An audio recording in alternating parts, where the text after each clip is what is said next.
প্রবীণ খেলোয়াড়রা নবীনদের লাঠি খেলার নানা কৌশল শেখাচ্ছেন। পায়ে ঘুঙুর পরে বাদ্যের তালে তালে প্রতিপক্ষের লাঠির আঘাত থেকে আত্মরক্ষার পাশাপাশি আক্রমণ করছিলেন তারা। ঐতিহ্যবাহী এই খেলা দেখতে নানা বয়সী হাজারো মানুষ ভিড় জমায়। দর্শকরা নবীন ও প্রবীণ লাঠিয়ালদের খেলা দেখে মুগ্ধ হন। এলাকাবাসী মনে করে যুব সমাজকে মাদক থেকে দূরে রাখতে হলে খেলাধুলার নেশায় আকৃষ্ট করতে হবে। আমাদের এই গোপালপুর গ্রামে এই লাঠি খেলাটা আবার অনুষ্ঠিত হয়েছে, সেটা দেখে আমাদের অনেক ভালো লাগছে। লাঠি খেলাটা অনেক সুন্দর। আমাদের গ্রামে প্রতি বছরে লাঠি খেলাটা হলে আমরা অনেক খুশি হব।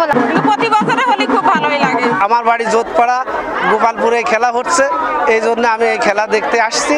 খেলা দেখে মন মুগ্ধ হয়ে গেছে। লাঠিয়ালরা কেউ পিতৃপুরুষের ঐতিহ্য ধরে রাখতে চালিয়ে যাচ্ছেন এই খেলা, আবার কেউ শুধু মানুষকে আনন্দ দেওয়ার জন্য এই ঐতিহ্যবাহী এই খেলা ধরে রাখতে চান। তবে খেলোয়াড় সংখ্যা কমে যাওয়ার কারণে দিন দিন বিলুপ্ত হওয়ার পথে এই খেলা। এ নিয়ে আশঙ্কায় বর্তমান খেলোয়াড়েরাও। এটা খেলি হচ্ছে আনন্দের জন্য, আমাদের ভিতরে এটা আনন্দ মহলের জন্য আমরা খেলা করি। প্রায় বছরেই আমরা খেলা করি।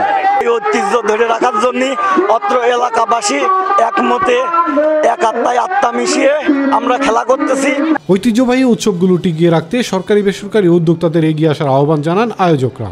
যদি খেলাধুলা আমরা করতে পারি তাহলে খেলাধুলায় মন মানসিকতা থাকলে, সাংস্কৃতিক মন থাকলে, খেলাধুলার মনে থাকলে যেমন শরীর এবং মন ভালো থাকবে এবং আমার সমাজ জাতীয় ভালো থাকবে। আপনারা জানেন যে লাঠি খেলা বাংলাদেশের একটা ঐতিহ্যবাহী খেলা। এটা শরীরচর্চা এবং চিত্ত বিনোদনের জন্য হয়। আমরা অত্র এলাকায় এটা আয়োজন করেছি। আমাদের অত্র এলাকায় বিভিন্ন প্রতিদ্বন্দ্বী গ্রুপ ছিল, তাদের মধ্যে একটা সৌহার্দ্য সম্প্রীতি সৃষ্টির জন্য, এলাকায় যাদের শান্তি শৃঙ্খলা বজায় থাকে, সবাই একসাথে কাজ করতে পারে, এই জন্য আমরা এটার আয়োজন করেছি। এবং এই খেলাটা প্রতি বছরই বিভিন্ন সময়ে আয়োজিত হয়েছে আমাদের এলাকায়। তো আমরা এটা কন্টিনিউ রাখবো ইনশাআল্লাহ। কালের গহ্বরে হারিয়ে যেতে বসেছে গ্রাম বাংলার ঐতিহ্যবাহী বিভিন্ন খেলা।